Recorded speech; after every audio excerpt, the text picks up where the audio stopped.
Malcolm Garvey Huey, study Dedicated to Malcolm all Garvey political Huey. Their prisoners. life was like a movie, study Malcolm Garvey Huey.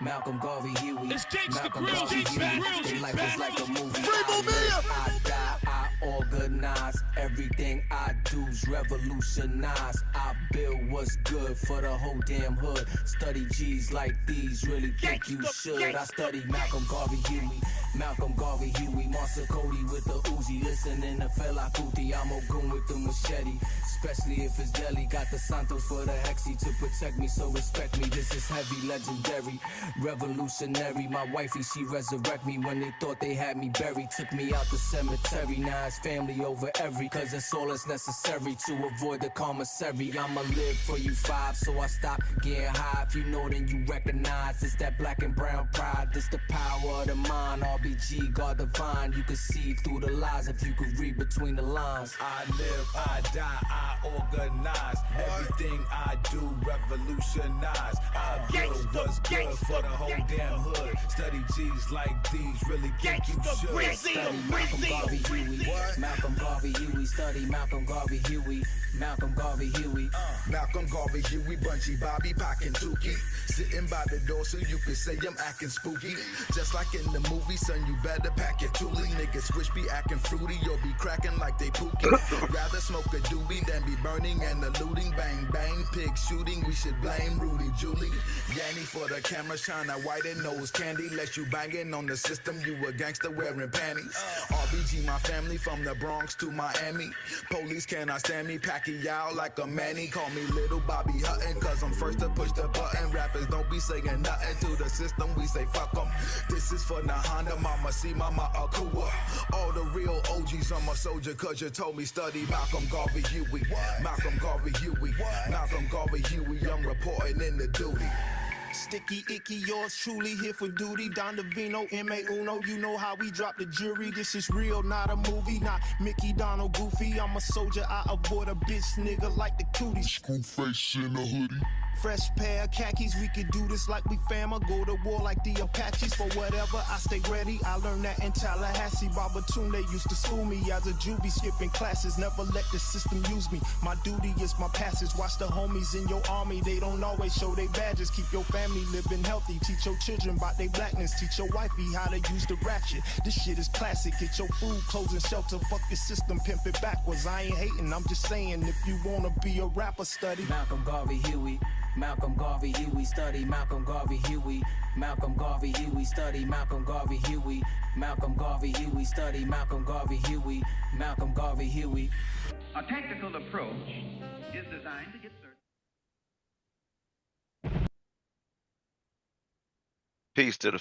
Peace to the family, man. We back at y'all again. Once again, man, we back. How's everybody doing, man? Welcome to Sankofa 180 degrees. Alrighty. We just want to make sure that we explain to y'all about this first Sunday, which is next Sunday. Uh we're gonna have the children's book read, man. And just let me tell you that it's important that you guys come on and join us, man.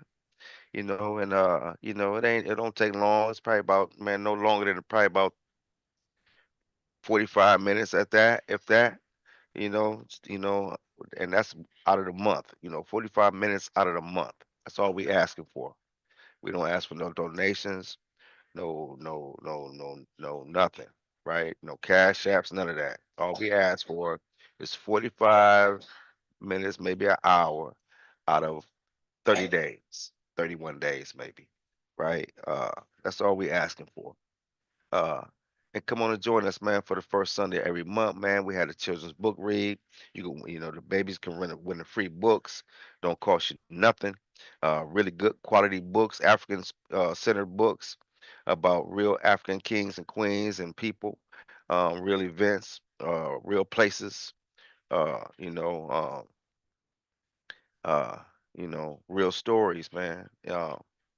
And it's about us, and where we came from, and just letting you know that our history didn't start with it didn't start with slavery, family. It didn't, man. Our history goes way back, man. I'm talking about way back. All right, so So let's explore some of that together, family, and we can do it, man. Kids and grown-ups, man. We all, have something to learn out of this, man. We all do. Me, everybody on this panel, you, everybody. All right. So that's all I wanted to say, man. Likes and please give us a like, man. Subscribe too, and share. Share some of this with other people, man. Maybe they might be interested. All right. Uh, but anyway, for those that celebrate, Happy New Year, Happy Kwanzaa, uh, uh, and Hanukkah, and everything else. Whatever else is out there. Uh, all right. Peace to the panel, man. How's the family, man? What's going on? What's going on, E? Peace to you. Peace to you, family. How's everybody doing? Mm-hmm. Doing pretty good, man. Good, good. Glad to Nice. be here. Glad to be amongst the family again. Big E in the house. What up, E? That's How right. you doing, brother? Good Yeah, that's How y'all right. doing? to All have you right. here, my man, of course. Glad to be here, bro. Thank you so much. For sure, man. And Gerald, peace to you, King. What it do? How y'all doing? What it do, Jamie? Oh, Carrie, E, Good, good, having good. me again. Just chilling, getting better, taking it day by day. Black power, heavy quality, umuda, and keep it moving. That's right. That's right. And Miss Queen Carrie, peace to you, Queen. Tell them how you feel, man. Well, hello. Welcome to Sankofa 180. This is a great panel. Um, Lots of great kings with lots of information, and I learn something every week. And Jamie was talking about the children's read. Um, Man, that's amazing what I learned from that. It must be my level. I really enjoy it, and so glad to be here, and glad you guys are all here, and I look forward to this presentation. All right, all right. Oh, man. Last but not least, the man of the hour. My man been pulling this whole car by itself for a minute now. Every time you turn around, I got something. I got something. Yeah, he always got a unk full, man. He got I don't know why he don't engage more, in a lot as far as not arguments, but yeah, arguments, even online or wherever, you know what I'm saying? But I think he be holding back, man, and but then you will see it when he presents. You'll see where he Uh, at, man. He lets you, Debates. you let him know. He lets you know where he is when it comes to these presentations, man. So you know that Unc is he done moved way up, man, way up. Yeah. Peace to you, King. My dude, my dude. Hey, man, it's all good, man. Shit, that awakening is a motherfucker, boy. That's some good news for you, man. So, yeah, I got a whole bunch to talk about, man. That makes me research like crazy. And give something good to our people, man. We've been provided so much, and I'm just really thankful, man. And this is one way that I get to show the gratitude specifically to our culture and our ancestral thread, man. So, like Jamie said, we as a people stuck in the 400 years of slavery, and man, we got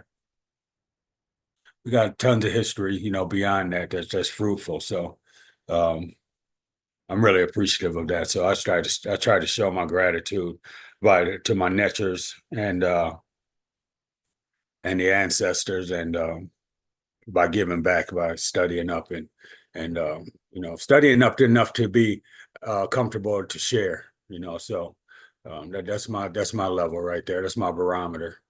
Um, so anyways, today we're gonna You know, I could have dropped SETI on it because he was gonna, I'm gonna do it one week, because he's talking about the OT and stuff like that. So breaking down the OT and setting it straight. So, but today I'm gonna go back to our ancestral, cultural, by Afro-centered stuff, and we're gonna talk to talk about Dr. Marimba Ani's um, discussion about ancestral communication. I just want to read a little something about Dr. Marimba Ani.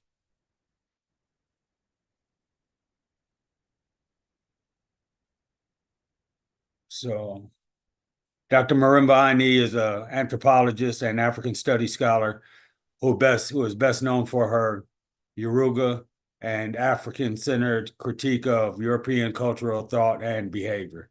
She received her bachelor degree at the University of Chicago and her master's and PhD in anthropology at the graduate faculty of the New School University. Ani served as SNCC Student Nonviolent Coordinating Committee Field Secretary during Freedom Summer in 1964, and she also taught as a professor of African Studies in the Department of Black and Puerto Rican Studies at Hunter College in New York City. So anyway, there's more to her bio and stuff, and I posted that on Sankofa in the comments and on a couple other platforms as the front page of the introduction to this. So some of you may be familiar with her. I've seen a few things on her, but I never did, like completed any provisionals that I introduced myself with. So, but this one I did, and I think you guys will appreciate it. So, anybody want to say anything about Dr. Marimba Ani before we get started? Oh, I'm good. Gerald, you do Gerald, No, I'm good. Eric, I'm good. Eric, Queen Yeah, Eric. no, he top notch. He on top level. As far as dealing with scholarship and the books he wrote, Yoruba. Uh, her and Dr. Francis Chris Wilson, I say, you know, down at top level, so whenever he's spoken of, or you get to hear her speak, by listening to her, tell she a different level of scholar, you know, but yeah, she's a queen, a mother queen, so. Black power, black love to that queen. I'm ready to get into it. Already. Yeah, I know Yeah, you but was going. I know you was I gonna ain't got pull no down. book. Yeah, when I was coming up, you had to have her book, your room. You was nothing if you had that book. Right. Yeah. Yeah, yeah. All right, let me plug in there. Eric, you want to put anything on it? Oh no, I'm sitting there eating. Go ahead. I Okay, got a bet. couple of books, one of my books too. Okay, Mm-hmm. okay. You go ahead and get your grub on, bro. I know you just Yes, clocking sir. out, so. All right.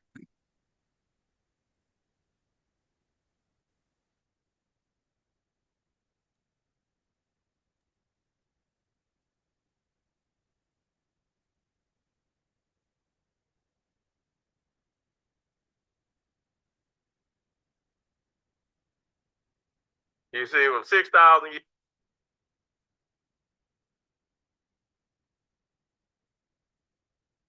with thunder and lightning. These spiritual concepts and see the political implications in them. And that's what we haven't done on a conscious level. So at any time somebody wants to break into this and share, just do so. I'm going to let it play for about 32 minutes. All right, but anybody can just step in, like we usually do, anytime. These type of scholars deal with the mind, our mind. Okay, so She's gonna be coming from a historical point, but dealing with your mind, how you think. You know what I'm saying? And you're gonna be able to tell, you know, on a level of interpreting and dealing with consciousness is from a mind level, you know. And that's all I want to say. Right. Bet. Ancestor communion has tremendous political implications for the national consciousness of African people, because it says that that's where your strength is, and it's something that unites us as a people. If that religion is going to be used to do that, then they are going to have to demean the practices which would unite us with our source of power, which indeed were the practices of ancestor communion. So that what they would preach is that in believing in those things, you were being heathen, you were being pagan, those were superstitions, and you were being uncivilized. And if you want to be civilized, then take this civilized religion, you see, which was universally civilized for all people, when actually what they were preaching was a statement of European nationalism, something which would uphold the system that they were, with which they were trying to control us. Good evening and welcome to For the People. We're at the B.F. Randolph Cemetery in Columbia, South Carolina, where many of the African American legislators of the Reconstruction era were laid to rest. In this series of programs, we'll examine, among other things, African spirituality and the African concept of death. Our guest is anthropologist Dr. Donna M. Richards, author of Let the Circle Be Unbroken, The Implications of African Spirituality in the Diaspora. Dr. Richards is an associate professor in the Department of Black and Puerto Rican Studies at Hunter College in New York City. How does the African concept of God differ from the African American concept of God? Tough question. But well, no, it's only tough because you said African American. There's a term I have difficulty using because I almost find that a contradiction in terms. Okay, and I don't have problems saying that Africa is wherever we are born. That there is Africa reborn in us. Okay, so that the contrast is really between the African concept and the European concept for me. Okay. And even when we as Africans in the diaspora think that we are responding, you see, or try to respond to a European concept, our Africanness comes through. Or try to accept the European. Okay. The African concept is of a force, a universal life force, which unites everything in the universe. That is all phenomenon, all being in the universe, which flows through everything, which gives meaning to everything. It's a source of spirit, of truth, of meaning.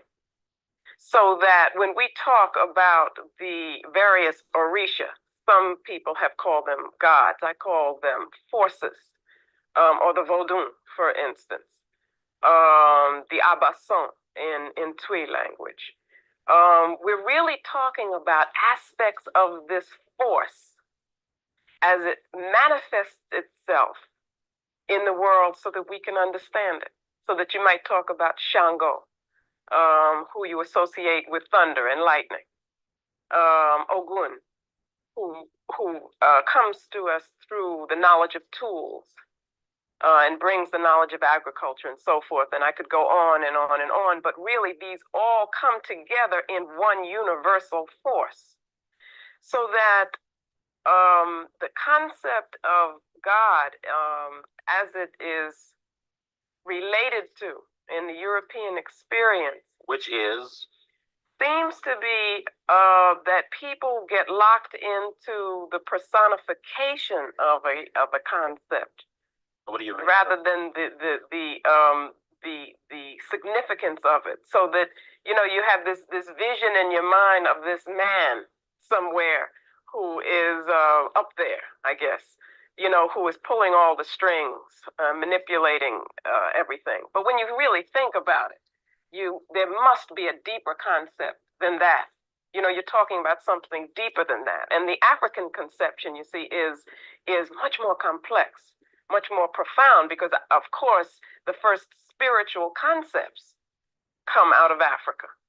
So that you're dealing with something which is much deeper. But when people generally go to church, they aren't questioning and thinking about the complexity of what is this spiritual thing that I'm dealing with, you see. So they just accept these images. And in the European image, you have this concept of a God with a capital G, and that comes off as some kind of super person.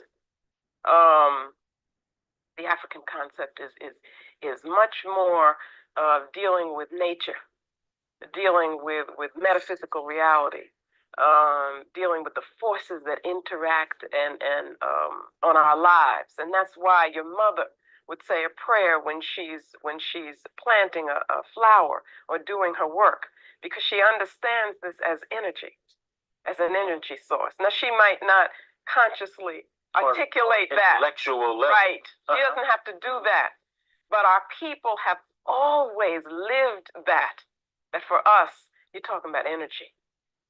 And you're talking about something which is very sacred and something very special. Now, what is ancestral communion? And how does it differ in meaning from ancestral worship? Well, I don't use the word ancestor worship because I think that it was used mistakenly by mainly European anthropologists who came into Africa and other areas, trying to explain something which they had no basis for understanding. And so they simplistically reduced it to talking about worshiping the dead. Ancestor communion it's much deeper than that. First of all, and to answer this now, I have to get very deep. Has to do with a whole different way of understanding the universe. It has to do with a whole different philosophical concept of time, where in the European worldview, you have a lineal conception of past, present, and future. And those are separated and distinguished from each other. And you can't really, if you're in one, you don't have access to the other. So we're in the present, we can't deal with the future, and we can't communicate with the past, okay? So what they saw was the dead, and they saw the living trying to talk to the dead, and then they talked about worshiping the dead. In the African conception, you have a concept of time which is sacred. It is cyclical. It therefore transcends those lineal categories of past, present, and future. We get beyond those. We're not dealing with those anymore. We're dealing with a reality which makes everything one.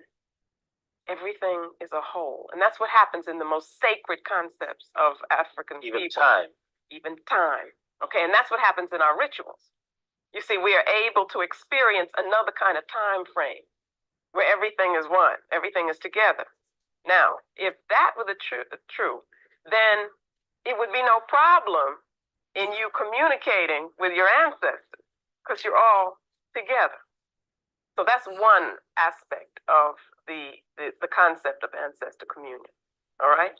Now, why is it important to have this communication? Because for the African, to get strength, you have to be whole. And the most important thing is the community. And the community is made up of, some say, the dead, the living, and the yet unborn. Most properly speaking, you can't even use the term dead, you see. But because? Okay, you can't use the term dead because in terms of spiritual realities, which are the most important for us, when one physically dies, one is not dead totally. In fact, a very important part of your existence, a very important stage in your development as a human being, is as an ancestor. Throughout your life, you continue to grow, you continue to develop, you continue to get wiser, okay? Because you know more, you learn more about the culture, you learn more about your traditions, and also you're getting closer to that thing we talked about before, the source, okay? But whatever that source of power is, you're getting closer, so you're getting smarter in a sense, you're getting wiser. So when you become an elder, you are wise, you are also more spiritual. But then when you die physically, you just cross over into another stage of your existence. Now, let me ask you this. Okay. Now, hold your point. If Africans believed that before the Europeans went into Africa, right,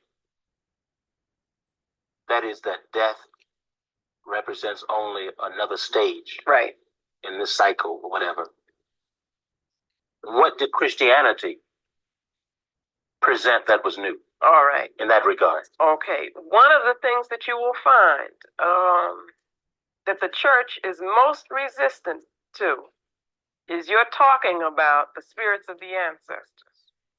Okay. Talking about relating to them and them being a spiritual force that has power to affect your life. Now, see, I believe that we've got to take these spiritual concepts and see the political implications in them. And that's what we haven't done on a conscious level. Ancestor communion has tremendous political implications for the national consciousness of African people, because it says that that's where your strength is, and it's something that unites us as a people. Now, when I look at religion, see, I look at it politically. We were given, in quotes, this religion, Christianity, was imposed on us for political purposes. It was imposed on us to rob us of the strength that our culture could give us. It was imposed on us when we were here to convince us that we were supposed to be enslaved, so that we would accept the definition of slave as opposed to African, slave as opposed to human being. Because actually slavery is a matter of consciousness. I mean, you're not a slave unless somebody convinces you that you're a slave and you act like a slave. You can be enslaved, but I have to make myself a slave. And that's what they wanted to have happen, okay? Now, in that process, if that religion is going to be used to do that, then they are going to have to demean the practices which would unite us with our source of power. I just want to pause there for a second.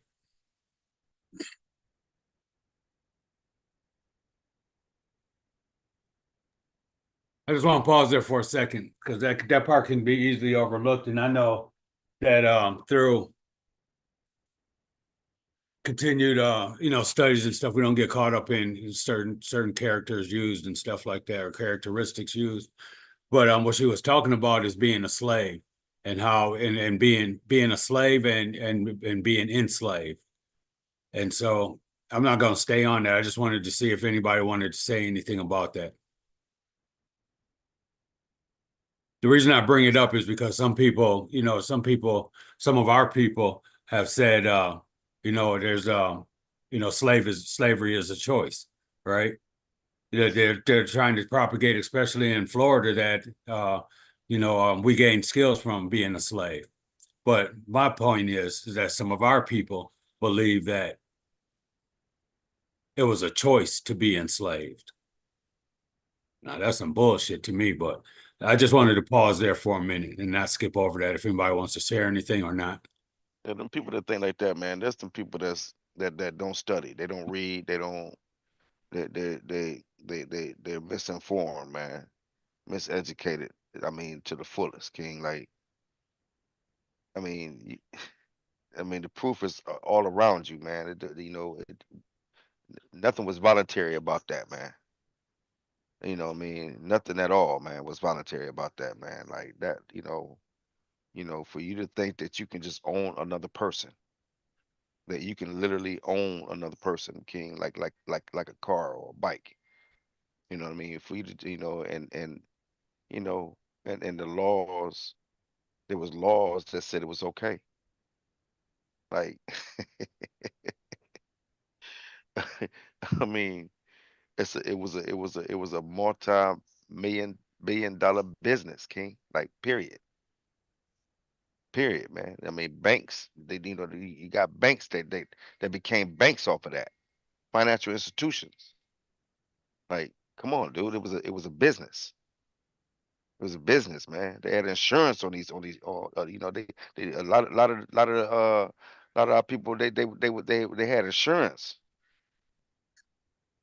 They had insurance. Insurance companies was benefit, man. I mean, everybody benefited off of slavery except for the slave.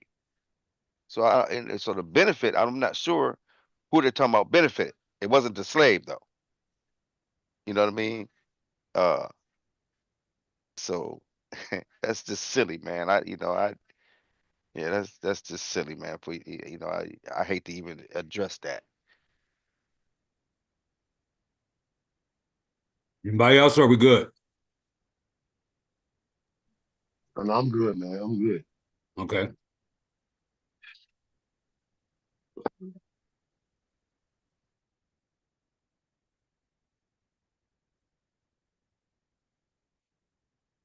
But I have to make myself a slave. And that's what they wanted to have happen, okay? Now, in that process, if that religion is going to be used to do that, then they are going to have to demean the practices which would unite us with our source of power, which indeed were the practices of ancestor communion. So that what they would preach is that in believing in those things, you were being heathen, you were being pagan, those were superstitions, and you were being uncivilized. And if you want to be civilized, then take this civilized religion, you see, which was universally civilized for all people, when actually what they were preaching was a statement of European nationalism, something which would uphold the system that with which they were trying to control us. So that the relationship is that all those things that had to do with African practices, that had to do with the ancestors, had to, in our minds, we had to think of them as being negative, as being the things that got in our way, of being saved, of being civilized, and so forth. And that's how Christianity related to practices of ancestor communion. But I'm saying that it related in this way because of the political uses of the religion. You see, that it would be threatened by our relating to our ancestors, and that Europeans knew that more than we knew that. Now, how would relating to our ancestors strengthen us and serve as a threat to the European power? Okay. That's what I was trying to get to before. Okay, we're going Which to it is now. that in the African concept, communalism is strength. That is the coming together of the family, of the group. We don't get strength as individuals, and our ancestors understood that. It's the collective that gives strength, and your wholeness as a person, as an African person, can only come from the wholeness of the community. So that ancestor communion, let's put it on a very day-to-day level, how it would work. We come together for a meal, the families together. We do this now. What's the first thing you have to do when you have that family meal? Let's say you have a very special time when you come together. Even if it's Christmas, which is supposed to be their holiday, right? What's the first thing that people would do for the meal? Say grace. All right. Try to remember, what about if you open up a bottle to pour out drinks for people? Do you ever remember anything anybody used to do with that bottle? I'm young. I always tell my students, I say, talk to the older people, you know, but they will remember some of these things. Yeah. Well, what about the brothers on the corner? Now, I don't know what you do down here in South Carolina, right? But in New York, they Pour out a do the little same liquor. brothers do when they come together, when they're standing on the corner and they open up a bottle. Well, see, I don't drink. So that. Well, go ahead. But let me tell you, missing a lot of our culture, right? Pour out a little liquor. But when they open up that bottle, Yeah. they off the top, they pour some of that out before everybody drinks from it. Now, what do they do that for? Yeah. And they will tell you that's for the brothers who aren't here. Now, those brothers might be in jail. They might just have moved away, whatever. They say that's for the brothers who aren't here. Now, why should they have to pour off some of the drink for the brothers who aren't here? Brothers might be dead physically. Because they're making a statement and saying that we aren't whole as a group unless they're also here. And we've got to make this statement symbolically that their spirit is among us, because their spirit being among us makes us whole. So what families would do would also be pour off that, or they might set aside a dish or plate. Now that is giving strength to the group, and it's affirming their definition as a group. So during what I call the Ma'afa, which is our period of great disaster, which is the period of enslavement, we had to find ways to reconnect ourselves to that power source. So what we did was to recreate the rituals. Recreate the rituals so that indeed the ancestors could strengthen us. Because another thing that is happening in those rituals of ancestor communion, we call it libation, is that we are honoring them. We are remembering them. And in that way, we strengthen them. And we have to strengthen them because we are asking them to strengthen us. And in African philosophy, the principle of reciprocity is one of the most important things we can remember and live by. Okay, now, as I was reading your book, I observed that in traditional African religion, there's communion with the collective dead. Whereas in Christianity, there is communion with a single dead, albeit resurrected. How do you see that? Well, first of all, in practicing these other religions, what we're doing is honoring somebody else's ancestors. And so that they are portrayed not as African. I mean, even the single person that you're talking about is not portrayed as an African, but as a European. So that you are honoring somebody else's ancestor. That's number one. Well, people might say, well, if this is God, then who cares what color it is? Oh, I'm sure they would say that. And when they say it, they are not thinking politically. And for me, you have to put everything in political context.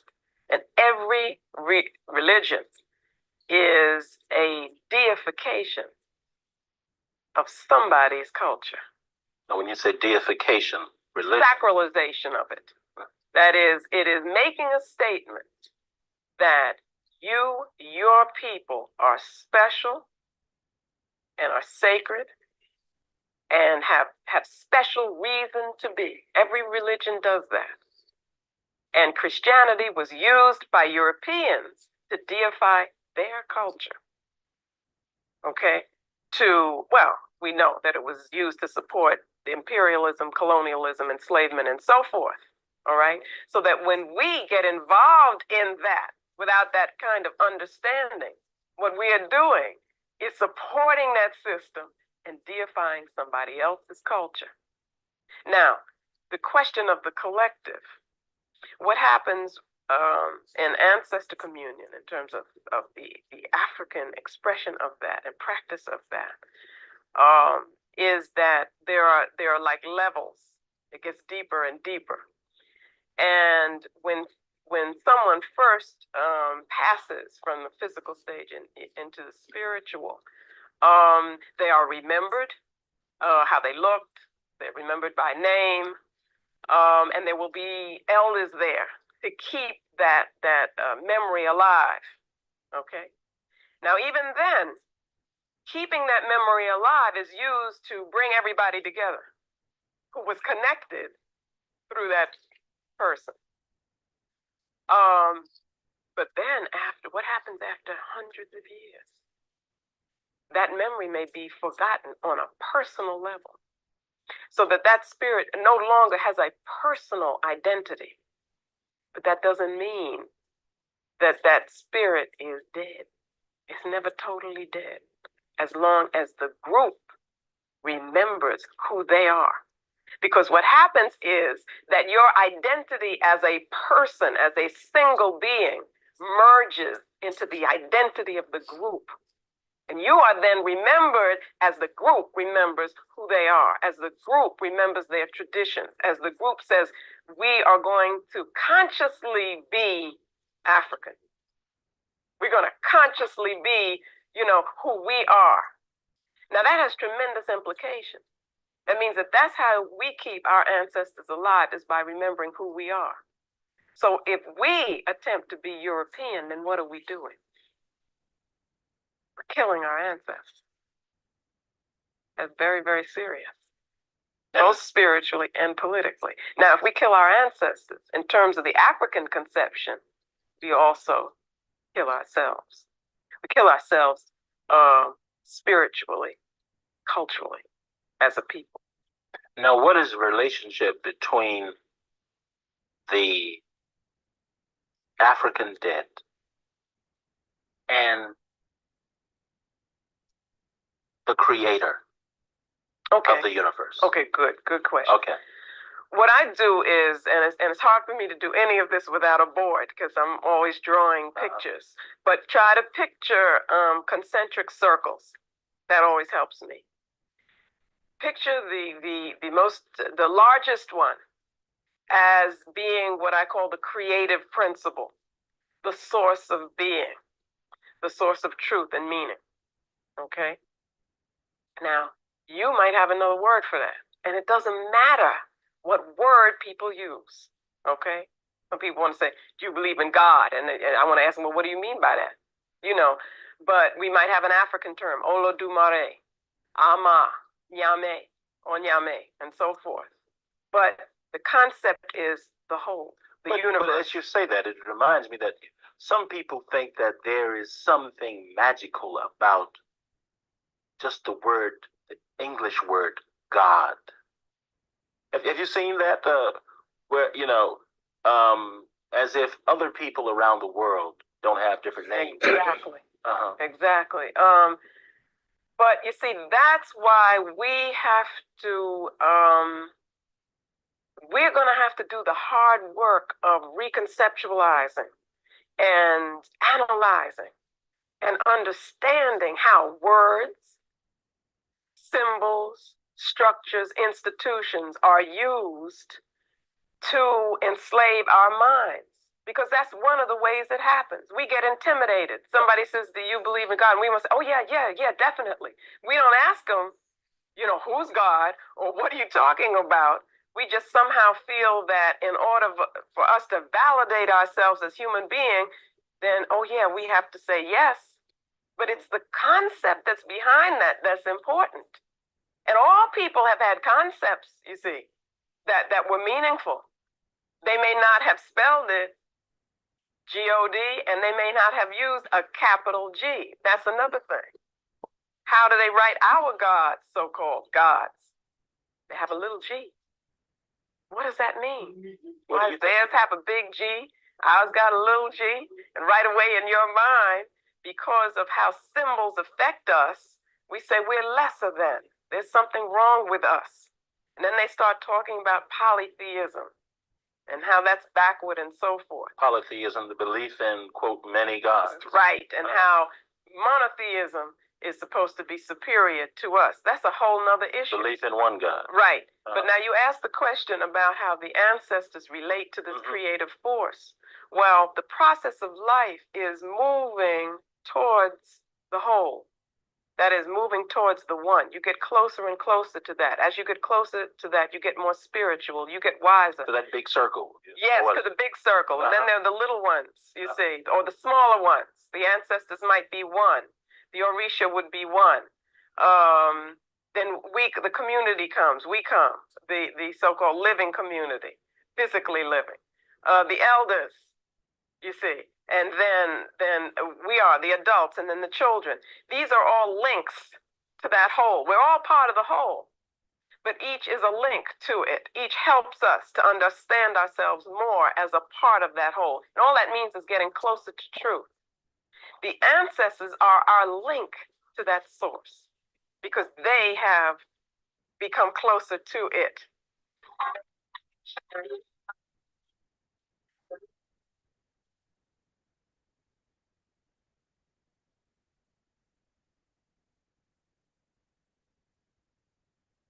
Ha! I like it. I like it a lot. What you guys want to say about that? She on top, I man. like it. Yeah, she a master teacher, man. I mean, come on, Yeah. man. Yeah, she Yeah. putting it down. Yeah, yeah, beautiful. Yeah, I remember when Gerald was explaining about the how the flesh in this what we see is just not important and how he put that into words. And I've heard it about different ways too, but just as our group members, how he put that in words, that was really an awakening for me. And I think me and Jamie definitely talked about stuff like that.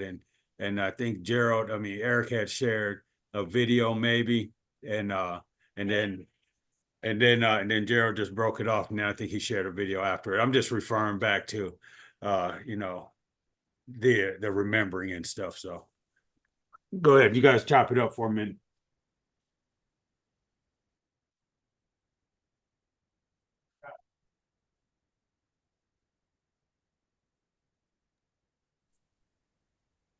Well, he was definitely on point, explaining our culture, explaining our practices, how we operate, returning back to the source, learning what our ancestors did, respecting that, living that truth. That's how we awaken. That's how we return to the one.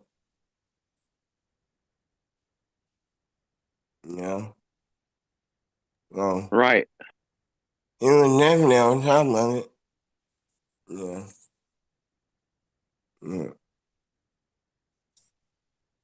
Usually when you get into that God talk, you really gotta get into a name. Or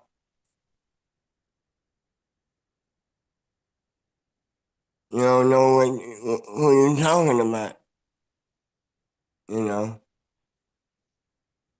I might believe in the concept of God, but it don't mean I believe in Jehovah or Allah, or Yahweh. I might not prescribe to that, but don't believe because I don't believe in that, then I don't believe in the Creator. This is human tech, Amen, Ra, Patah, Neef, y'all reject that. And y'all still say y'all believe in God, so you have to really find out what's that God name? Yeah, what God are you talking about?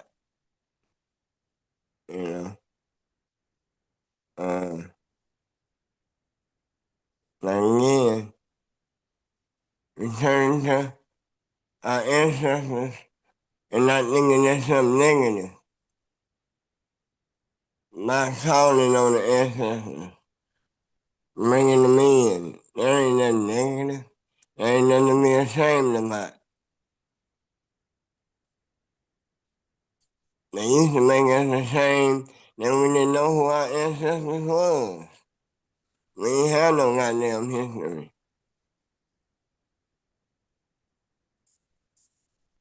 Now we start connecting with them, they tell you that's something negative. That's something bad. That's right. So stop listening to them. You know. You what's in your DNA. You know. And like she said, she clearly spoke on it. You know, then they start talking about, Jamie, well, Jamie, can you turn your mic up? yeah. Is We can that hear you, better? but Is I that just better? I just recognize it's a little lower than usual. Is that better? Yeah, It's better. All right. Yeah. So yeah, my that's thing, better. is- my thing is this: she clearly said, you know, then they get to talking about my religion is better than yours. You know what I mean? When they, yours is polytheism, mine is monotheism. See, that's the misunderstanding. That's a miseducation right there. Because when you think about it, hey man, it's all we don't all the natures are an aspect of one Mm. of the one source, Right. Right. right? So it ain't we ain't we ain't in no polytheism either, Right. right? Yeah, I don't know where they get that, but I understand where they get it from, but it's just a misunderstanding. It's the you know what I'm Right. saying, just like the Orishas, they are all aspects of the one. Right. You know what I mean?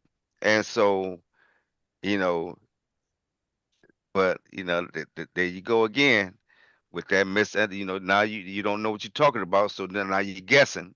So now you know what I mean, and that's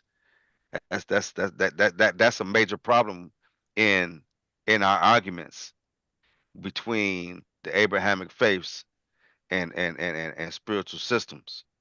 That's one of the main arguments is the polytheism and monotheism, right? And they don't understand that these are just aspects of the one source.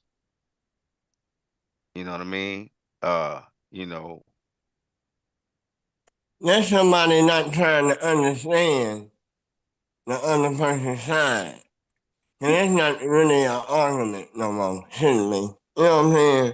Unless you just not trying to understand that comedic outfit comes from the one.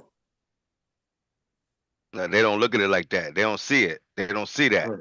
They see each and every one of they see Amun Ra, they see Aten, Atun, they see them all. They see them all as uh, and they all have different creative stories. I'm just saying, or creation stories, you know, uh, but they are, but what, so I can see how they could be misunderstood. But this is where, but once you're told and you still continue to go that way, now that's a problem. I understand what you're saying, but no, yeah, it's people that still that don't know. They just don't know about Kemetic thought or West African thought, right? They don't know, so they automatically then look at them, the Orishas, as many gods instead of aspects of the one. Right. Right? That's how they're looking at them. You know what I'm saying? And so that's they're gonna, and yeah, man, that's a that's a major difference that they try to make between Christianity, and and any other any other Right. But if by studying enough, you flip it back on them, they got a 3-in-1. A God, Jesus, and they got a 3-in-1. They ain't got no one by itself. They got a 3 and 1. Yeah, they got a 3 and 1. Yeah, so what's all right with the 3 and 1? You know what I'm saying? Yeah, nah, y'all can do 3. Y'all can do 300. You know what I'm saying? Goddamn. Funny. The same thing. You Hey, can and do Gerald ain't anything even more playing than with it 2. either. Yeah, and you can do anything more than 2. You can do 2,000. It's the same thing, and you can bring it back to 1. So, no. Y'all got a problem with the 3 and 1. You know, explaining that shit off. You damn right, because I mean, but hey, but they be trying to explain it though. And You know they what I'm saying? accept it. That's my point. Is they accept it. Well, it's hard to be 3 and 1. Well, he can be 3,001 then. But see, the only way that but the only way that that'll ever make sense, King, is if you gotta have faith. You can't it ain't gonna work unless you got faith, King. Okay? So Go that's ahead. why and this is the reason why it's faith based. It's not fact based, it's faith based. So that's you know what I'm saying? So you it does not it doesn't work unless you have faith. Now so then once you have the faith, the 3 and 1 makes sense. It's gonna make sense. I don't know how, but it does. It does. They make it make sense. Some kind of way they force fit it, but it you know, and then they're able to overlook it. You know that doesn't matter, right? You know we ain't gonna worry about that. They do. We just worry about this here. You know what I mean? Type shit, right? They don't. They not. So when you have faith, that doesn't necessarily mean that you have to have. That doesn't take a fact or proof, King. That's just you just Not at all. no, you don't, that doesn't take none of that. So as long as you have faith, it could go. It'll work. It'll work. But as soon as you stop having faith though, that's when the questions come out, the good questions that puts the ass in the corner, and then that's when they tell you that brother you have fallen, you backslid, brother, you need to go pray. You could you need to go pray. That's it. Go pray. Yeah, you need to pray about it, brother, because you backsliding, you know what I'm saying? You're losing faith. That's the first thing, faith. See, you're losing faith again. You gotta get the faith back. Once you get the faith back, then the shit will start making sense again. To you, only to you, just to you, and the people that are around you. The like mind people that's like mine. They believe, the other believers, the other ones that have faith too. Yeah. Stop looking for them facts. No, It's it ain't all none. It ain't. believing more. No, it ain't based on none of that. It's based just you just gotta have faith, belief. Just believe. Just believe. You ain't got to know nothing. Just believe it. Shit, it ain't got to make sense. Just believe it.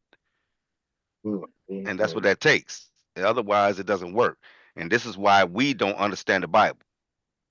See, see, nobody on this panel understands the Bible, right? I'm just saying. I mean, listen. Yeah, listen, man. This is the reason why we don't understand it because we don't have. Oh, you see, there we go again, Gerald. Then we don't have the Holy Spirit. See, that's the part of the three. See, so the other two cats sit back, and if we ain't got the Holy Spirit, we ain't got nothing. It's over because you ain't gonna be able to understand it. You gotta have the Holy Spirit to understand it. So that's where the three, with one of them cats show up.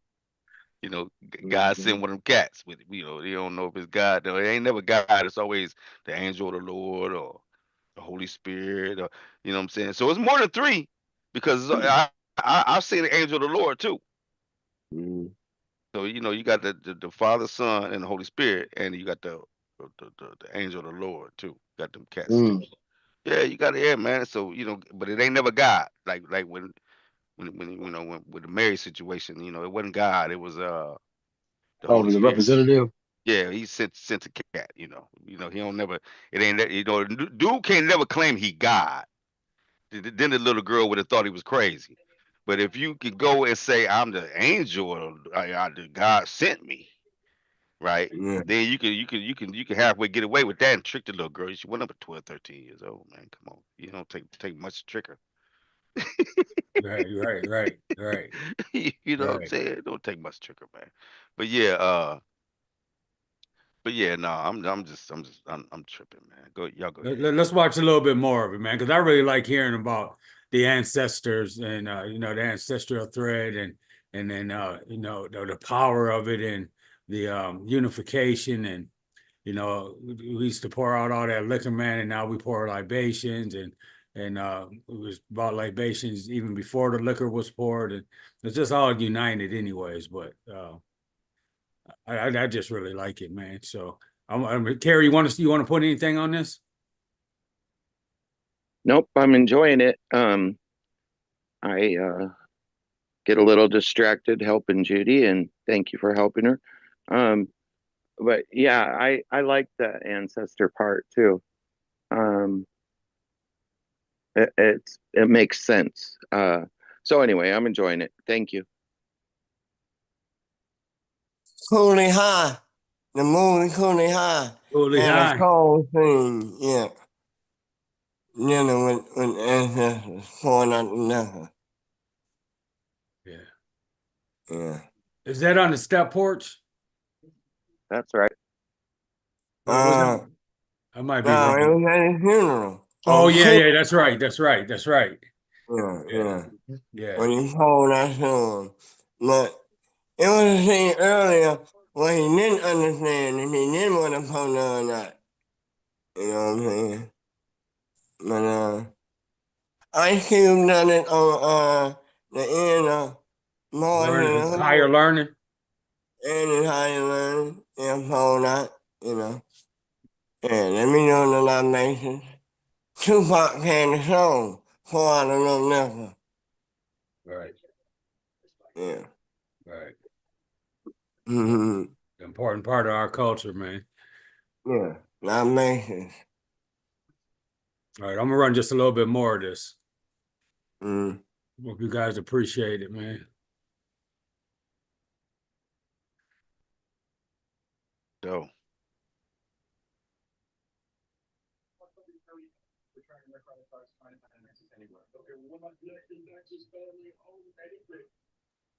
Anything that you get him doing an interview on is always gonna be a classic. That dude there, I say, Yeah. Middleton, yeah, man, that dude there was Mr. him Belt. interviewing the best of the best, man. Oh yeah. Way when it wasn't even, people weren't even conscious. They weren't even on it. He was Hmm. putting it down. I Yeah. say, He died fairly young too, man. yeah, Yeah. Yeah. Yeah. my man. Yeah. Thank you for Yeah. that, man. I'll say to old boy. Yeah. I don't know I don't remember his name. I heard you just say Mr. Belt Melton. Melton. Mr. Belt Melton. Melton. Okay. I know Mr. Belt. we've seen a number of videos on it. I should mark that to remember that. Welcome to For the People and the second part of our conversation with anthropologist Dr. Donna Riches, author of Let the Circle Be Unbroken, The Implications of African Spirituality in the Diaspora. Now, let me try this one on you. Love me. Starting off by saying the proof is in the pudding. When you look at the African before the European, Africa before the European, and Africans before the European, and how they related to each other, how they lived with each other, and look at how under traditional African religion, what we today call traditional African religion, and look at the European world and how they related to each other. What would you say in terms of qualitative difference, in terms of insofar as what the African traditional religion produced versus what the European religion produced? Okay.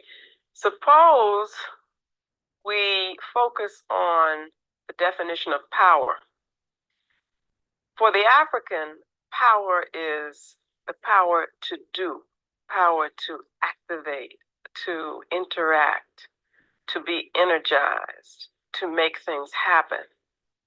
And that's what African religion is all about. African spirituality it is about opening yourself up so that you can be energized by forces and balancing forces or energies which would decrease your life force.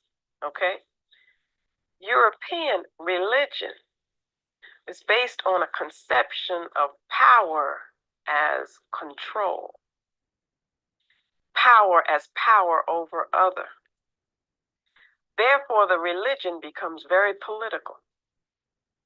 That put Africans at a disadvantage when the two came into confrontation with each other, in that we never used our religion politically, but Europeans always did. So that they used it to conquer. And as you say, the proof is in the pudding.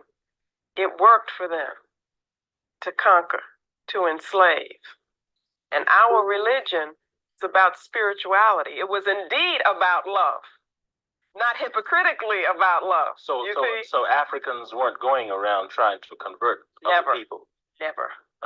And in fact, if you even had an African group, one group that controlled another group, or that there was any aggression against another group, very often that ended up doing the controlling politically would take on the religion of the other group. In other words, there was a merging, even well, culturally, obviously there would be, because they would be so close.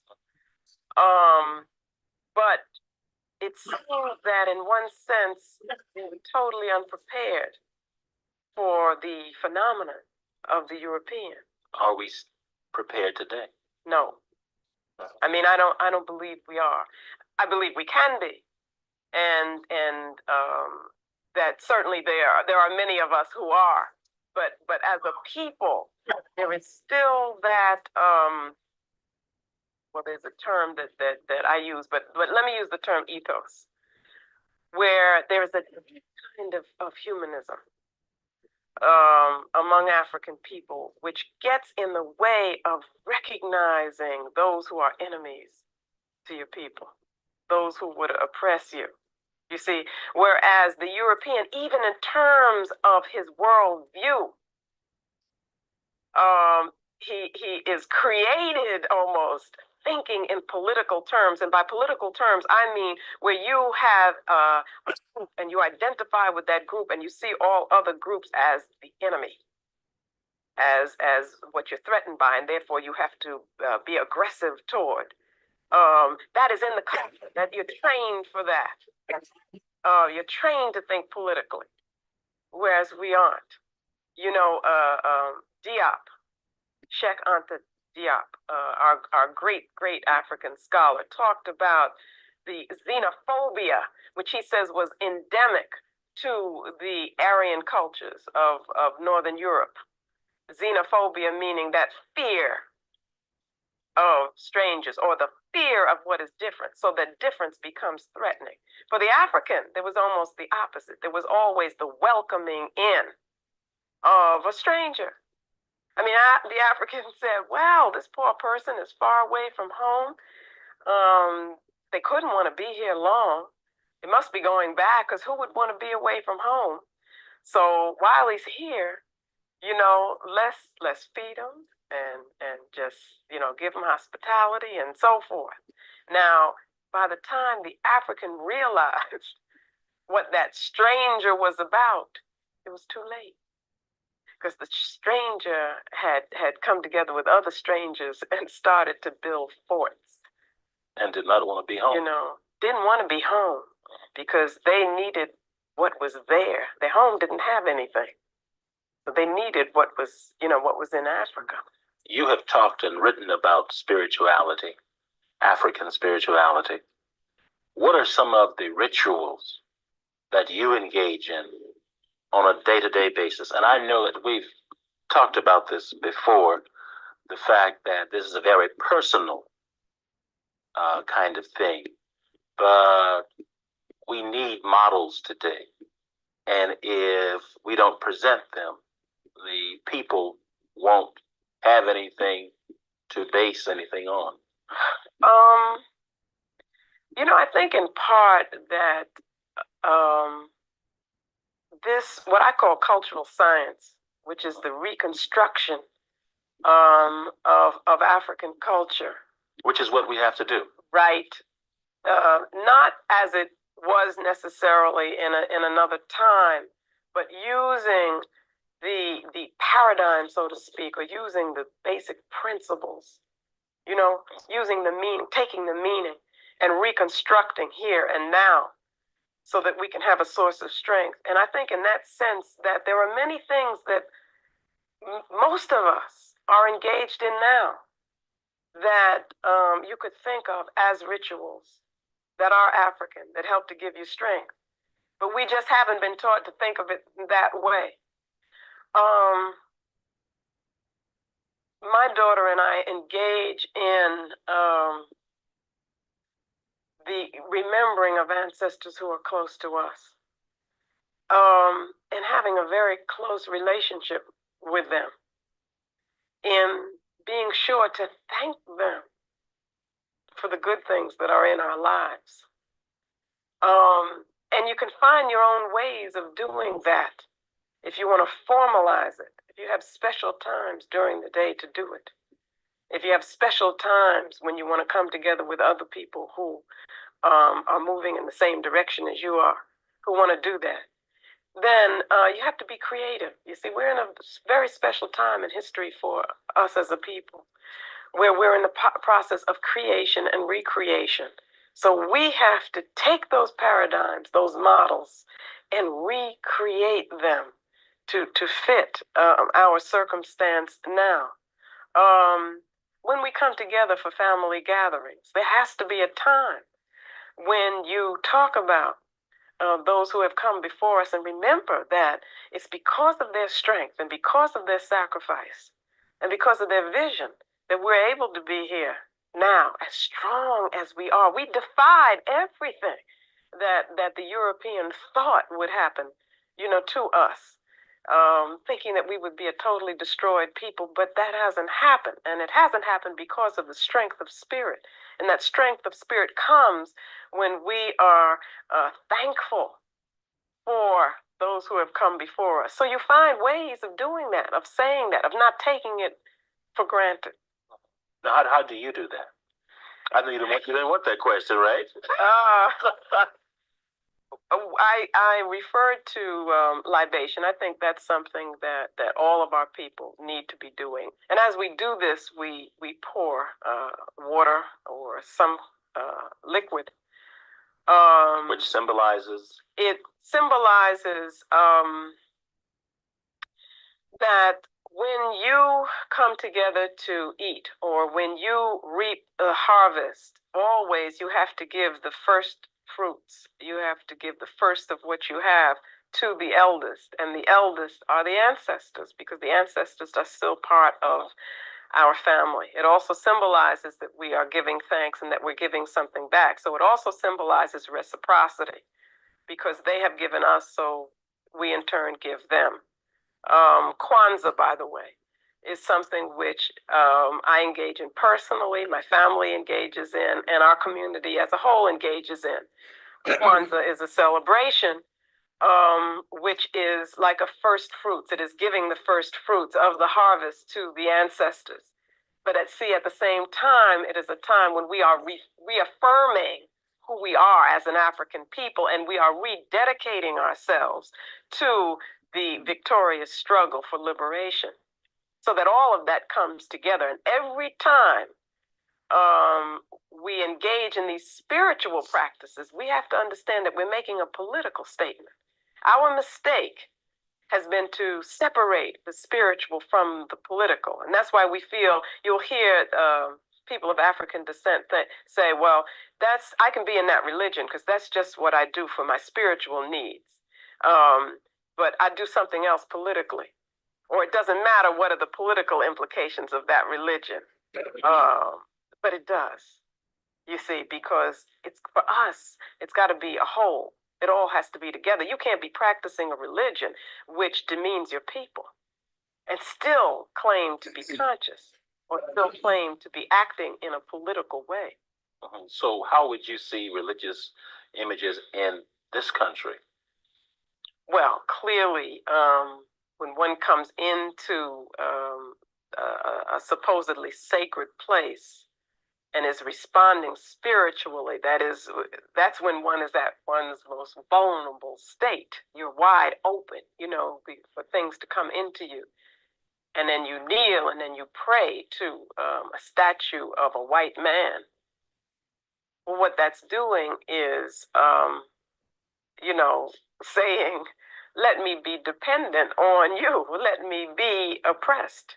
Let me deny who I am. The images in the churches have by and large been of, a blue-eyed, blonde-haired savior.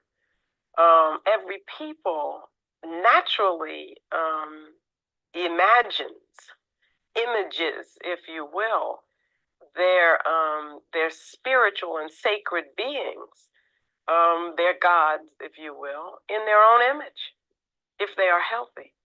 And the degree to which we can accept someone else's image as that which we worship, clearly what that's saying is that we are supporting somebody else's culture. Now, when you talk about ancestral communion, there are some people in the audience who are going to say, this fine-looking lady, shame, shame, shame. Her soul is lost. How would you respond to that? Well, I think those people, if they are our people, hopefully they are people of African descent, the concept of ancestor communion is not so far into them. I'm sure whether they want to. But would they go to church and say? Might not. That's just what I was going to say. They might not say it in the church. They might not admit it to the priest if they, depending on what kind of church, they're in. But there are times when they can hear grandmother so-and-so talking to them. There are dreams that they have when Uncle so-and-so, who was very close to them, says things to them, and it seems to come just in time when there is some crisis that they're going through, when they need some advice, or when they can feel that hand that says, it's going to be all right. You see, it's the African self, which is the innermost part of our being, that center that we have to learn to trust. And we've been focusing on the church in the sense that it gets you to distrust that part of the self. But spirituality, I want you to understand, is not just a matter of what happens in a religion, in quotes, or in a church. Spirituality also has to do with the phenomenon of education, for instance, the phenomenon of thought, of how we think about things, how we intellectualize about them, how we conceptualize about things. And our children are taught when they enter school, if it's in kindergarten, no matter how young they are taught to assume a concept of reality, a concept of truth, which denies that innermost part of their being, that African spirit. Now, what do you mean by that? They are taught to distrust feeling, emotion, spirit. They are taught that spirit is spookism, that you're talking about ghosts and things that are unreal, that to learn to think well, you have to deny your feelings. You see, because that's why we have to not only talk about ourselves, but we got to talk about the European. We got to talk about that conceptualization of the world, which is at the base of European culture. And in that conceptualization, you will get a dichotomized view of reality. Dichotomized. That means split, just split in two. Everything is split in two. First you split it, you see, artificially, because we as Africans believe that everything is a whole. I'm a whole person. I'm not split. But they will split me into reason and emotion. Now, after they split me in that way, you see, I'm talking about how we conceptualize about human beings. Then what they say is that I am most properly reasonable if I am a human being, which means that the emotion is the bad part. The reason is the good part. In separating that reason from the emotion and then saying that what has to happen is that the reason has to control the emotion, what you're also doing is what I call objectifying a part of you. When you objectify something, you make it into a thing. You make it worthless, really. You make it an it. And in the European concept of knowledge, you've got to objectify things in order to know them. So they objectified nature, this nature that we were talking about as being sacred, as being related with and being spiritual. They materialize it. They objectify it. They objectify the universe. Now they do the same thing to people. All right? So the African becomes the object. The African also becomes that emotional being that needs to be controlled. So who's the reasonable one? Who's the rational one? The European. So African culture has to be controlled by European culture. Then you get the definitions of what it means to be civilized. To be civilized will mean to be European. Will mean because you're rational. And that means it's okay for you to then civilize the other cultures. Civilize the Africans. Well, how do you civilize them? You make them slaves. Now, let's go back to the schoolroom. You come into this classroom, first thing the teacher does is to change the way you talk. Where did you learn to speak? You learned from your community. You learned from your family. Remember, I said that our spirituality is in everything that we do. Our spirituality is in the way that we speak. That's why we can be so creative with speech. So the little African child comes into the school and the teacher says, don't talk that way because that's not correct, that's not proper. But the child is speaking that way because the child wants to identify with her culture, with her Africanness, with her spirituality. She may not know that consciously, but that's what she's doing. The teacher, on the other hand, wants her not to identify with that. So the teacher says, or, implicitly, what the teacher is saying, you want to be smart? You want to do well? You want to gain access to truth? Get rid of that part of you. Start being more like me if the teacher is indeed European. Or if it's an African person who has bought that picture of being European and being smarter, being Europeanized in that sense. So what I'm saying is that the whole concept of truth, which is based on this concept of objectification, teaches us not to trust our intuition. The intuition is knowledge that comes from within. Okay? The African self is the self within. So as you're learning this concept, the higher you go in the school system, the more you are put in denial of your African self. The more you are alienated from your African self. Which can create what kinds of problems? Well, politically, obviously, it creates a problem. Because then when you translate that politically, you also are saying, well, my allegiance is not to my African people. It's just to some kind of universal good or something. Suddenly you become depoliticized. But also it puts you in conflict with yourself. And you can never be whole. In order to be healed, you have to be whole. And as long as you are alienating the core of your being, then you're insane. You say a gifted African is what? A gifted African is African child. a gifted African child is a child who expresses the African genius. Now, what is defined as being gifted in this society is somebody who can perform well on a test that Europeans have devised to make them feel superior. You see?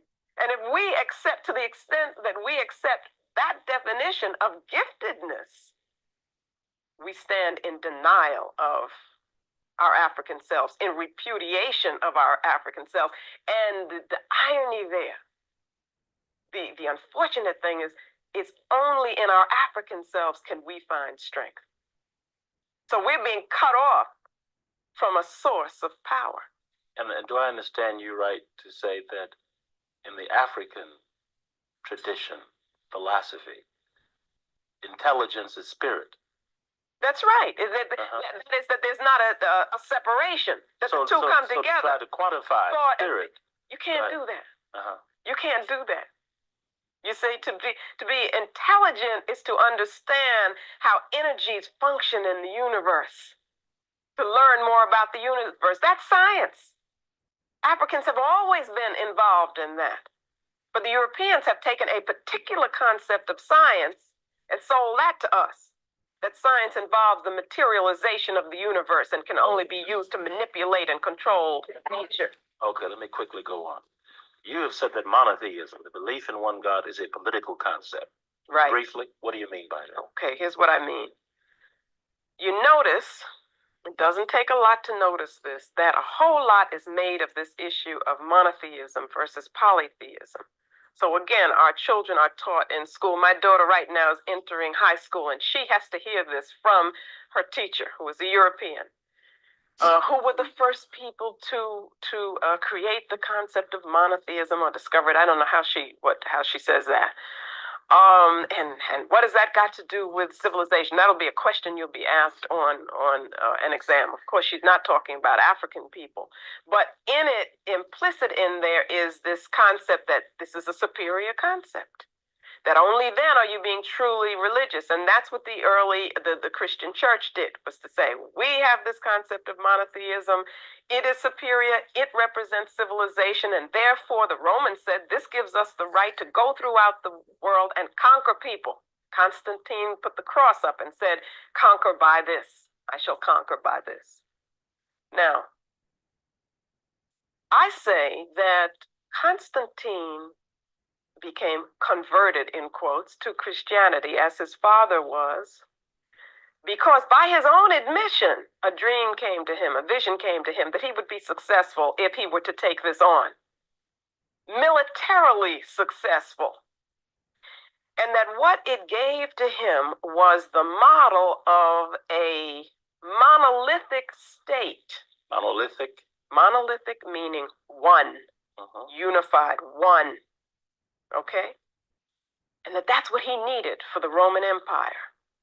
He wanted to be the one ruler, and he wanted to unite everybody within that Roman Empire, that is all of the Europeans. This is a nascent Europe, we could say. That is a beginning, archaic, early. And so this model that he saw in Christianity of the monotheism was giving him one God. Right. Gave him a political model to say, if it's one God, there's only one true God. All these other gods that you people are worshiping are false. And insofar as you worship them, I can destroy you. I have the right to, control you, whatever, because I'm doing it in the name of the one true God. And that's what I mean by it being a political concept. Now, let's say somebody says, no, that it is a philosophical concept. Well, if it's a philosophical concept, then you must be talking about the oneness of being, right? You must be talking about the unity of experience, the whole, the universal whole, the cosmos in which everything is interrelated. That must be what you mean if you're talking about it as a philosophical concept, right? Man Caravan. South Carolina ETV. Good evening and welcome to For the People and the third part of our. So we got one more third to watch. You guys want to watch it? I think it's about 15 minutes. Ain't no question. I know it. Exactly. Okay.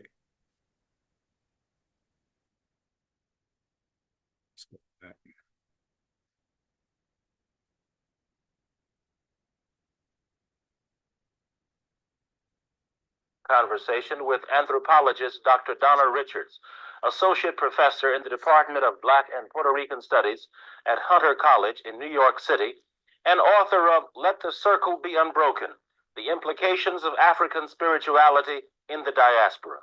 You have said that monotheism, the belief in one God, is a political concept. Right. Briefly, what do you mean by that? Okay, here's what I mean. You notice, it doesn't take a lot to notice this, that a whole lot is made of this issue of monotheism versus polytheism. So again, our children are taught it destroy you. And that happens in many ways, so that the African is able to relate to the many different ways in which that force is manifested in the universe.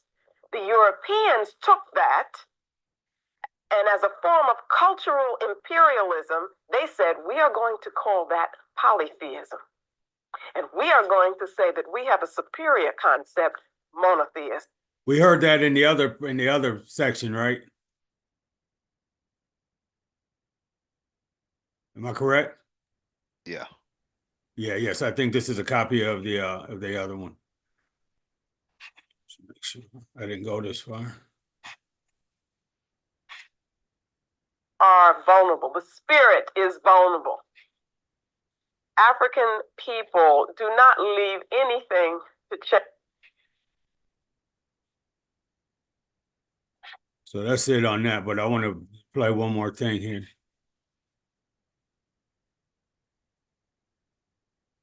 You see, when 6,000 years, God created the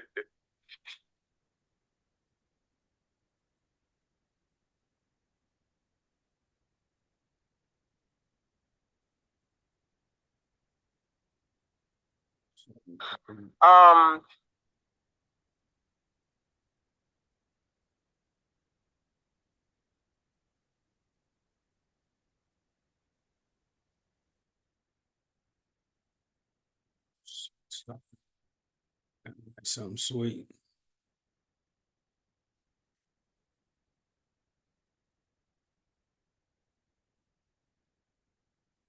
DC, and they get these dates from.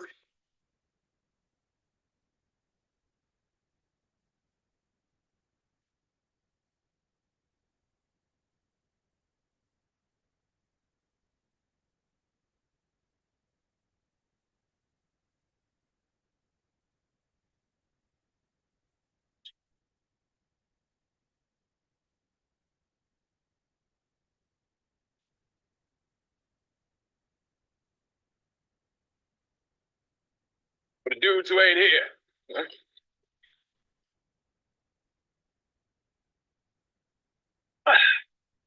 Man, you know, sometimes I be walking down the street or sitting around, and I look up, and I expect to see you coming around the corner.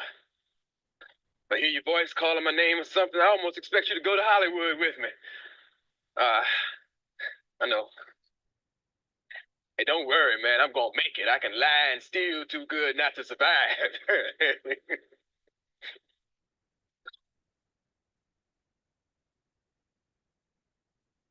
Put it in the guys. They're gonna be all right, man. They're gonna make it. Yeah, we were sitting around the other night. We got high. Man. And I told him, man, I said, look, Chiefs wouldn't want y'all just sitting around wasting time, you know? They're gonna make it. They'll make it. Man, I have so much to tell you. I wrote a poem for you. Nigga, I know you don't like poetry, but I'm gonna read it to you anyway. I ain't never read my poetry for nobody, not even my mama. See a damn thing.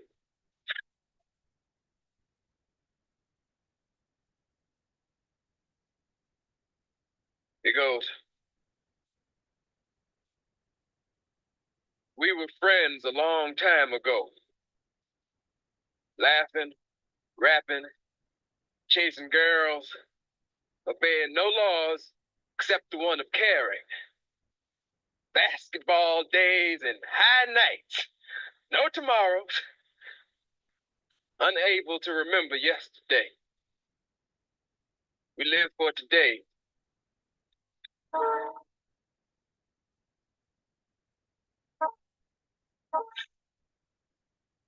Oh man, it don't rhyme.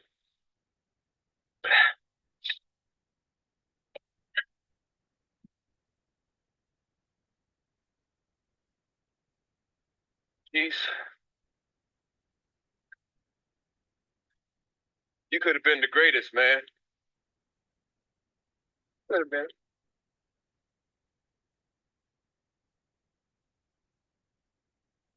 Wish.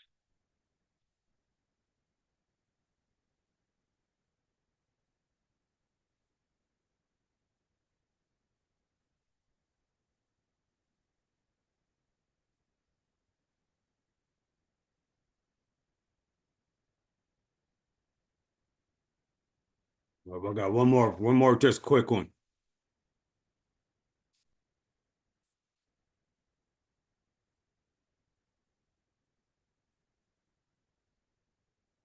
So I'm going to show you, this is the real preach from the movie. And we'll just close out with this. How did you come up with that idea to do Coolie High? Or how did you come up with that idea to do Coolie High? Or did someone call you and say, "Hey, let's do a story on your life"? No. How I came up to do Coolie High, that's another long story.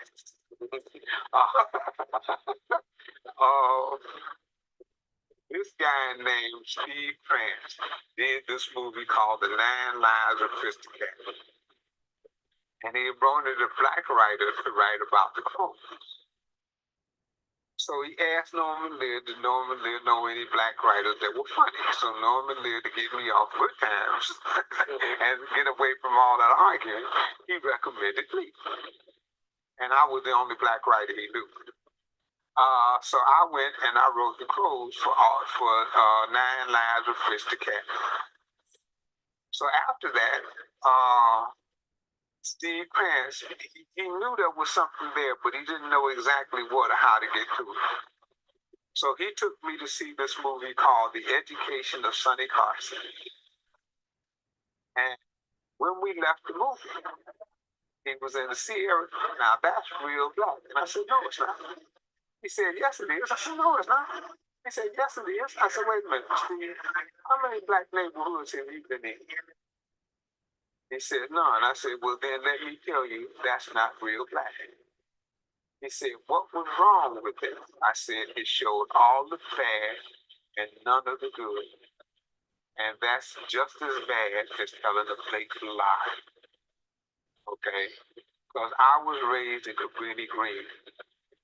In America, whenever they talked about crime and violence, two places they always mentioned was Bedford-Stuyvesant in New York and Cabrini Green in Chicago. And I grew up in Cabrini Green, the worst neighborhood in America.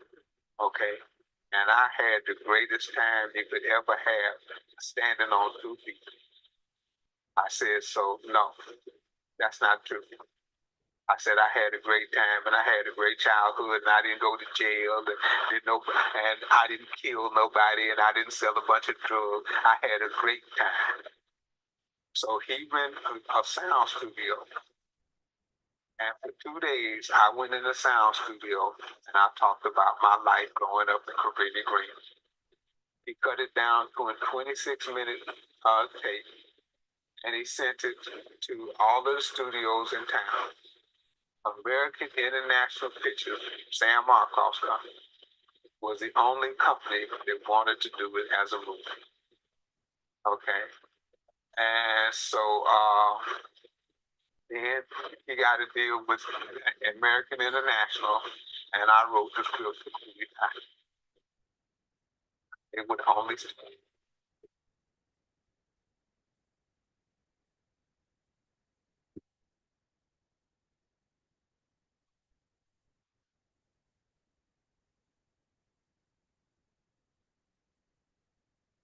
So I just wanted to share Eric Monte with you too, because you know, we talked about it a little bit in the pouring out of the liquor. But Eric Monte wrote all the scripts for, you know, Good Times. Um, I believe for the Jeffersons, and I believe for I'm not sure for what's that dude's name, you know, Archie Bunker. But either way, he never got paid, man, and he became homeless and, you know, dependent and all that kind of shit, man. So I just thought that was just you know, prime for the course. So Yeah, yeah, yeah. That's good information right there, King. yeah. Real good information right there. Yeah. So yeah, Yeah, man. yeah. Another banger, man. Hey, that's a good one, man. I appreciate that one. The sister was banging. She put some real good information out, man. Uh, uh, uh, yeah, man. Definitely appreciate it, man. Uh, like Gerald said, hey, you know, you ain't gonna be disappointed with her, man. I'm not familiar with her, but I am now. Um, yeah, so yeah, good, real good, good presentation. Yeah, you So know, man, I just wanted to say too, man, you know, you gave me, you know, acknowledgments earlier, man, and I just want to say, man, I just feel so honored to be able to do what we do here, man. And you know, I don't mind presenting whenever, man. And if anybody ever wants to present, just speak up and we get it in, man. If not, you know, all of us are locked and loaded. So you know, we got it for the people and we got it for each other, man. So thank you for attending and participating. for sure, for Really? sure. Anybody else? No, good information. And we need that today on our spirituality. You know what I'm saying? And to deal with ourselves. And it always gonna point back to the ancestors. So this thing hope for 180 all day, every day. Returning back to the source. Yeah. That's right. Yeah. That's all I wanted to say. You know, I played that part about Eric Monte, man. One, because we talked about Cooley High, but you know, generations have gleaned off of those TV shows, man. Yeah. And I do got shit on in a major way, man, where it affected his life in a brutal way. You know, you ever read about him? So I've read about him and stuff. So it's just the same shit that Dr. Ani opened up with to the end of it to me, right? It's all encompassed to me. So uh, thank you guys for loving me, man. Yeah. For sure, King. For sure. Eric, what you think, man? Yeah, that was good, man. That was a good presentation, and also thanks for sharing, with brother Eric. Yeah, that was unfortunate how that situation turned out, but yeah, Fritz from Fritz to Cat to like you said, the other stuff you said he did, man. He was a talented brother, funny dude too, but it was unfortunate, man, that he didn't get his just due. 'Cause a lot of people grew up on them shows, man, learned a lot watching those shows and was inspired by them. Yeah, yeah. But yeah, man, good presentation. That's right. Thank That's you. right. What up, Carrie, Carrie? I see you popping in. what you think, Carrie? I liked it. You know, I've heard it before, but it always saddens me in a way that, you know, people would come to Africa and the African people would show hospitality and loving gestures, and welcome them, and they would get screwed over, just kind of like what you were just saying about the guy that produced those shows. And how sad is that? That's horrible to me. And I think the more people know that those are the things that happened, maybe the more they will be more caring, I guess. I hope. And I liked her a lot. She was really speaking some truth and all truth, but uh, stuff that really hit my soul. And I like that. So thank you once again, Lo. Good job. And good job to all of you. You all participate, and I learn from all of you. And I thank you, and you guys have a great rest of your day. Thank you. You do the same. You too. You too. Yeah, Unc, you did it again, man. As always, man. You got some. You got came up with another banger, man. As always. Appreciate you, man, for real, and your diligent studies, man. Uh, Listen, man, family. First Sunday every month, Next week. which is next week Sunday. Join us for the children's book read. And make sure your child is present. Enter into the drawing. We'll pull. We'll spin the wheel. If your kid wins the book, we'll mail it to you straight to you, man. Free of charge. Good quality books, man. So just come on and check us out, man. We don't bite. Uh, like, subscribe, share. Give us a comment. Let us know what y'all think. But it don't hurt to like, man, and subscribe. So we can at least put some more information out, man.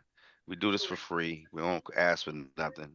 We just want y'all to pay a little attention, like, subscribe, give us a comment, interact with us. And let's build.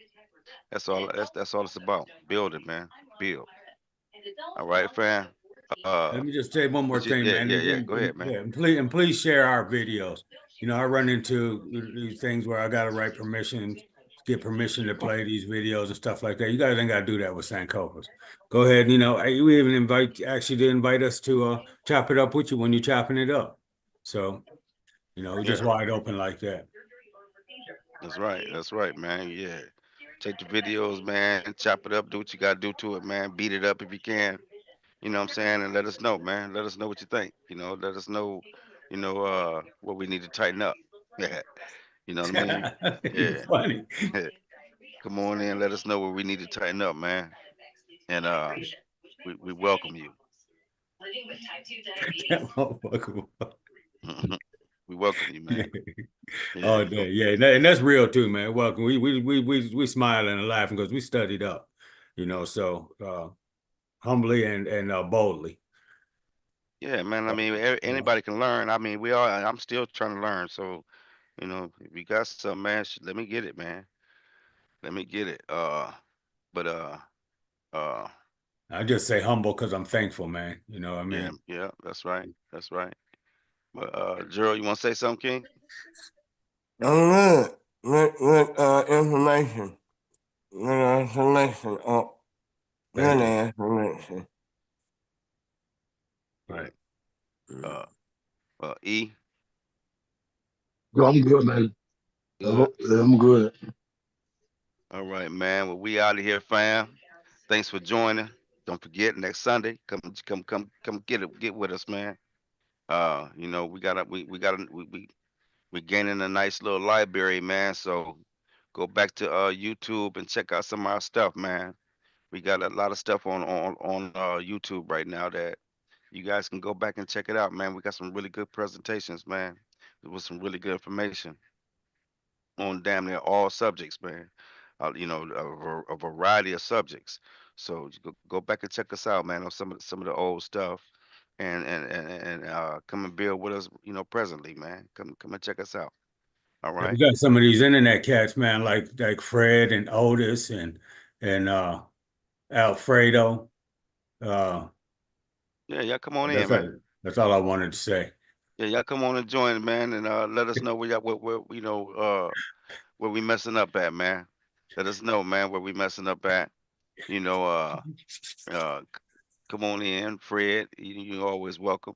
Come on in, and you know, you Oldest be on skates and shit. Are we still live? yeah. Oh yeah, Yeah, we yeah. But still live, anyway, but yeah, but he we, I be on mean, skates and yeah, the BK apologists. Yeah, y'all come on and talk to us, man. Don't you know? Quit throwing rocks and hide your hand. You know what I'm saying? You want to hit and run. You know what I'm saying? Then can't nobody catch you or find you. You know what I'm saying? Come on, man, and quit being scared.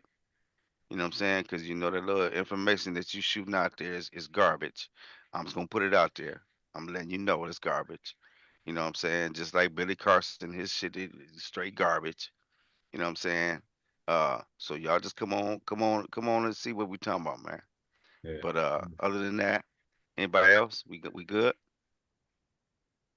All right, fam. Peace, man. We are out of here.